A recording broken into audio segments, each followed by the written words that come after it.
Gulf breaking ന്യൂസിലേക്ക് സ്വാഗതം. പ്രവാസലോകത്തെ വിവിധ വാർത്തകൾക്കായി ഈ ചാനൽ സബ്സ്ക്രൈബ് ചെയ്യൂ. ദേശീയ കാലാവസ്ഥാ നിരീക്ഷണ സമിതിയുടെ റിപ്പോർട്ടിനെ തുടർന്ന് സൗദി ജനറൽ ട്രാഫിക് ഡിപ്പാർട്ട്മെന്റ് വാഹനമോടിക്കുന്നവർക്ക് 2 മുന്നറിയിപ്പുകൾ നൽകി. മഴക്കാലത്ത് ഓടിക്കാനുള്ള സുരക്ഷ തങ്ങളുടെ വാഹനങ്ങൾക്കുണ്ടെന്ന് ഡ്രൈവർമാർ ഉറപ്പുവരുത്തണമെന്ന് മുറൂർ മുന്നറിയിപ്പ് നൽകി.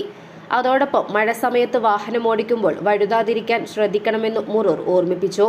മഴയത്ത് ടയറുകളുടെ ഗ്രിപ്പും സ്ഥിരതയും വേഗതയ്ക്കനുസരിച്ച് കുറയുന്നു എന്നതാണ് കാരണം.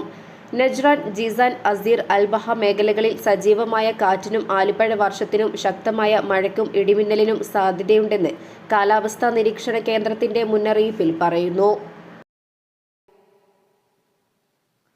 ഒമാൻ ഭരണാധികാരി സുൽത്താൻ ഹൈത്തം ബിൻ താരിഖ് ഇന്ന് UAE സന്ദർശിക്കും. UAE president Sheikh Mohammed bin Zayed Al നഹ്യാനുമായി കൂടിക്കാഴ്ച നടത്തുമെന്നും ദിവാൻ ഓഫ് റോയൽ കോർട്ട് പ്രസ്താവനയിൽ അറിയിച്ചു. ഇരു രാജ്യങ്ങളും തമ്മിലുള്ള സഹകരണങ്ങളും ഉഭയകക്ഷി ബന്ധങ്ങളും ചർച്ച ചെയ്യും. പ്രാദേശിക അന്തർദേശീയ വിഷയങ്ങളിൽ കാഴ്ചപ്പാടുകളും കൈമാറും. സുൽത്താന്റെ സന്ദർശനത്തിന്റെ ഭാഗമായി ഇരു രാജ്യങ്ങളും തമ്മിൽ വിവിധ കരാറുകളിൽ ഒപ്പുവെച്ചേക്കും. പ്രതിരോധകാര്യ ഉപപ്രധാനമന്ത്രി Sayyid Shihab bin Tariq Al Saud, Sayyid bin Arab bin Haitham Al Saud തുടങ്ങിയ പ്രമുഖരും സുൽത്താനെ അനുഗമിക്കുന്നുണ്ട്. പ്രീമിയർ കപ്പ് 2020 ടൂർണമെന്റിൽ ഒമാന് കിരീടം നഷ്ടമായി. കലാശക്കളിയിൽ ശക്തരായ UAEയോട് 55 റൺസിനാണ് അടിയറവ് പറഞ്ഞത്. കിരീടത്തിൽ മുത്തമിട്ട UAE അടുത്ത വർഷം നടക്കുന്ന ഏഷ്യ കപ്പിലേക്ക് യോഗ്യത നേടുകയും ചെയ്തു. ഇന്ത്യ, പാകിസ്ഥാൻ, ശ്രീലങ്ക, അഫ്ഗാനിസ്ഥാൻ, ബംഗ്ലാദേശ് എന്നീ ടീമുകൾ നേരത്തെ തന്നെ ഏഷ്യൻ കപ്പിലേക്ക് സ്ഥാനം ഉറപ്പിച്ചിരുന്നു. ഇതിലേക്കുള്ള അവസാന ടീമിനെ കണ്ടെത്താനുള്ള പരമ്പര കൂടിയായിരുന്നു പ്രീമിയർ കപ്പ് 2020. അമ്രാത്ത് ക്രിക്കറ്റ് അക്കാദമി ഗ്രൗണ്ടിൽ നടന്ന ഫൈനലിൽ തൊട്ടതെല്ലാം പിഴച്ച ദിവസമായിരുന്നു ഒമാന്. ആദ്യം ബാറ്റ് ചെയ്ത UAE ക്യാപ്റ്റൻ മുഹമ്മദ് വസീമിന്റെ സെഞ്ചുറി മികവിൽ 4 വിക്കറ്റിന് 204 റൺസിന്റെ വമ്പൻ സ്കോറാണ് പടുത്തുയർത്തിയത്. 57 ബോളിൽ 7 കൂറ്റൻ സിക്സറും 6 ബൗണ്ടറികളും വസീമിന്റെ ബാറ്റിൽ നിന്നും പിറന്നു. മറുപടി ബാറ്റിംഗിനിറങ്ങിയ ഒമാന് വിക്കറ്റ് കീപ്പർ പ്രദീപ് അത്തേവാലെ, ഖാലിദ് കെയിൽ, ഫയാസ് ഭട്ട് എന്നിവരൊഴികെ മറ്റുള്ളവർക്കൊന്നും കാര്യമായി സംഭാവന നൽകാൻ സാധിച്ചില്ല. ഒമാനിൽ മോട്ടോർ സൈക്കിൾ പരിശീലന സ്ഥാപനങ്ങൾക്ക് അംഗീകാരം നൽകുമെന്ന് police customs inspector general Hassan bin Muhsin Al Shuraiqi അറിയിച്ചു.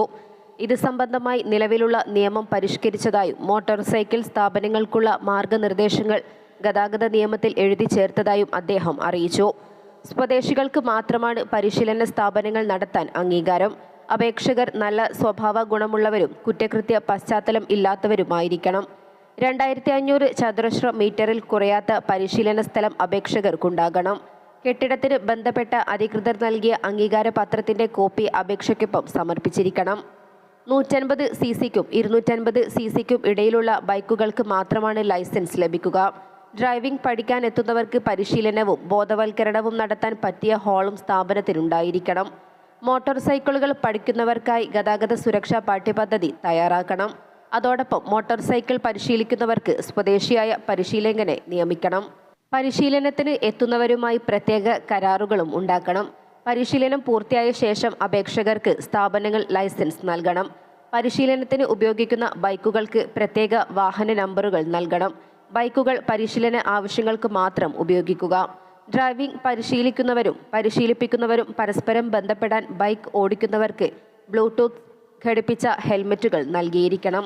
സ്ഥാപനം പരിശീലനത്തിനെത്തുന്നവർക്ക് പ്രഥമ ചികിത്സാ പരിശീലനം നൽകണം. 5 വർഷത്തേക്കാണ് ഇത്തരം സ്ഥാപനങ്ങൾക്ക് ലൈസൻസ് നൽകുക. പരിശീലനം നേടുന്നവർക്ക് 3 വർഷക്കാലത്തേക്കാണ് ആദ്യം ലൈസൻസ് നൽകുക. പരിശീലനത്തിനെത്തുന്നവർക്ക് നല്ല ആരോഗ്യസ്ഥിതി ഉണ്ടായിരിക്കുകയും കമ്പ്യൂട്ടർ ഉപയോഗം അറിയുകയും വേണം. ബൈക്ക് പഠിക്കുന്നവരും പഠിപ്പിക്കുന്നവരും ഹെൽമറ്റ്, ഗ്ലൗസ്, ബൈസിക്കിൾ ഷൂ എന്നിവ ധരിച്ചിരിക്കണം. പ്രത്യേക ആവശ്യങ്ങൾക്കായുള്ള സിഗ്നൽ ബോർഡുകൾ പ്രതിഫലനമുണ്ടാക്കുന്ന സ്റ്റിക്കറുകളിലാണ് പതിക്കേണ്ടത്. എന്നാൽ 18 വയസ്സിൽ താഴെയുള്ള കുട്ടികൾക്ക് ലൈസൻസ് നൽകില്ല. ലൈസൻസ് ഇല്ലാത്ത ബൈക്കുകൾ പരിശീലനത്തിന് ഉപയോഗിക്കാനും പാടില്ല. 5 വർഷത്തിൽ കൂടുതൽ പഴക്കമുള്ള വാഹനങ്ങളും പരിശീലനത്തിന് ഉപയോഗിക്കരുത്. രാത്രി 10 മണിക്കും രാവിലെ 6 മണിക്കും ഇടയിൽ പരിശീലനം പാടില്ല.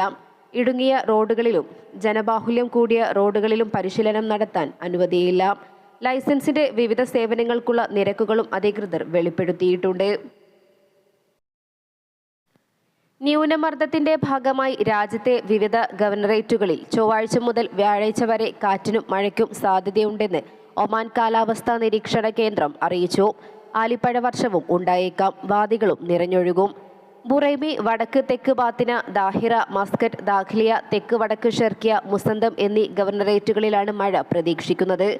ചൊവ്വാഴ്ച ബുറൈമി, തെക്ക് വടക്ക് ബാത്തിന, ദാഹിറ, മസ്കറ്റ്, ദാഖ്ലിയ, വടക്ക് തെക്ക് ഷെർക്കിയ, മുസന്തം ഗവർണറേറ്റുകളിലെ വിവിധ സ്ഥലങ്ങളിൽ 10 മുതൽ 30 മില്ലിമീറ്റർ വരെ മഴ ലഭിച്ചേക്കുമെന്ന് മുന്നറിയിപ്പിൽ പറയുന്നു. മണിക്കൂറിൽ 27 മുതൽ 64 കിലോമീറ്റർ വേഗതയിലായിരിക്കും കാറ്റ് വീശുന്നത്. ബുധനാഴ്ച അൽഹജർ പർവ്വതനിരകളിലും അവയുടെ സമീപ പ്രദേശങ്ങളിലും 5 മുതൽ 20 മില്ലിമീറ്റർ വരെ മഴ പെയ്തേക്കാം. ഇത് ഒമാൻ കടലിന്റെ തീരപ്രദേശങ്ങളിലും വ്യാപിക്കും. വ്യാഴാഴ്ച വിവിധ സ്ഥലങ്ങളിലായി 5 മുതൽ 15 മില്ലിമീറ്റർ വരെ മഴയും മണിക്കൂറിൽ 27 മുതൽ 64 കിലോമീറ്റർ വേഗതയിൽ കാറ്റും വീശിയേക്കാം.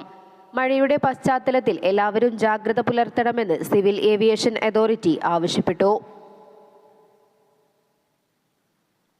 ഒമാനിലേക്ക് വിദേശ നിക്ഷേപകരെ ആകർഷിക്കൽ ലക്ഷ്യമിട്ടുള്ള പദ്ധതിയിൽ മലയാളികൾ ഉൾപ്പെടെ 60-ലധികം രാജ്യങ്ങളിൽ നിന്നുള്ള 3433 പേർക്ക് ദീർഘകാല വിസ നൽകി. കഴിഞ്ഞ ഡിസംബർ അവസാനം വരെയാണ് ഇത്തരം വിസ നൽകിയതെന്ന് വാണിജ്യ വ്യവസായ നിക്ഷേപ പ്രോത്സാഹന മന്ത്രാലയം അറിയിച്ചു. മന്ത്രാലയത്തിന്റെ ഈ വർഷത്തെ പദ്ധതികൾ അവലോകനം ചെയ്യുന്നതിനുള്ള വാർഷിക മാധ്യമ യോഗത്തിലാണ് അധികൃതർ ഇക്കാര്യം വ്യക്തമാക്കിയത്. ആഭ്യന്തര ഉൽപ്പന്നങ്ങളുടെ വളർച്ചയ്ക്കും തൊഴിലവസരങ്ങൾ ഉണ്ടാക്കുന്നതിനുമായി വിദേശി നിക്ഷേപകരെ ആകർഷിക്കുന്നതിനായാണ് ദീർഘകാല വിസ ആരംഭിച്ചത്. ദീർഘകാല വിസ ലഭിക്കാൻ 2021 ഒക്ടോബർ മുതൽ മന്ത്രാലയത്തിന്റെ പോർട്ടൽ വഴി അപേക്ഷ സ്വീകരിച്ചു തുടങ്ങിയിരുന്നു. 5-10 വർഷത്തേക്കുള്ള വിസകളാണ് ഒമാൻ അനുവദിക്കുന്നത്. ഇതിനോടകം നിരവധി മലയാളി പ്രവാസികൾക്കും ദീർഘകാല വിസ ലഭിച്ചിട്ടുണ്ട്.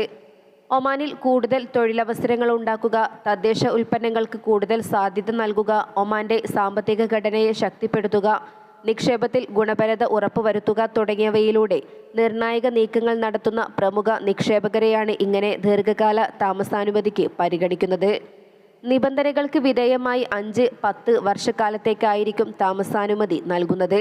UAE-യിലെ ഗോൾഡൻ വിസ പദ്ധതിക്ക് സമാനമായാണ് ഒമാൻ നിക്ഷേപകരെ ആകർഷിക്കാനുള്ള ദീർഘകാല വിസ പദ്ധതിക്ക് തുടക്കമിട്ടത്. 10 വർഷത്തേക്ക് താമസാനുമതി ലഭിക്കുന്നതിനുള്ള നിബന്ധനകൾ ഇനി പറയുന്നു. LLC കമ്പനിയിലോ ജോയിന്റ് സ്റ്റോക്ക് കമ്പനിയിലോ 5 ലക്ഷം റിയാൽ നിക്ഷേപമുണ്ടായിരിക്കുക, അല്ലെങ്കിൽ ഇതേ മൂല്യത്തിലുള്ള ഗവൺമെന്റ് ബോണ്ട്, അല്ലെങ്കിൽ 50 ഒമാനികൾ ജോലി ചെയ്യുന്ന കമ്പനി ഉണ്ടായിരിക്കുക, അല്ലെങ്കിൽ 5 ലക്ഷം റിയാൽ മൂല്യത്തിൽ കുറയാത്ത ഭവന യൂണിറ്റുകൾ വാങ്ങുക. 5 വർഷത്തേക്ക് താമസാനുമതി ലഭിക്കാനുള്ള നിബന്ധനകൾ പറയുന്നു. 2.5 ലക്ഷം റിയാലിൽ കുറയാത്ത നിക്ഷേപമുണ്ടായിരിക്കുക, അല്ലെങ്കിൽ ഇതേ മൂല്യത്തിലുള്ള ഗവൺമെന്റ് ബോണ്ട്, അല്ലെങ്കിൽ 2.5 ലക്ഷം റിയാലിൽ കുറയാത്ത വിലയ്ക്ക് ഭവന യൂണിറ്റുകൾ വാങ്ങുക.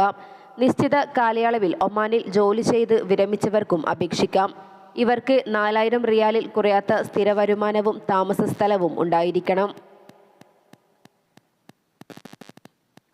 ഇതോടെ ഇന്നത്തെ വാർത്തകൾ അവസാനിക്കുന്നു. പുതിയ വാർത്തകളുമായി വീണ്ടും കാണുന്നതുവരെ നന്ദി, നമസ്കാരം.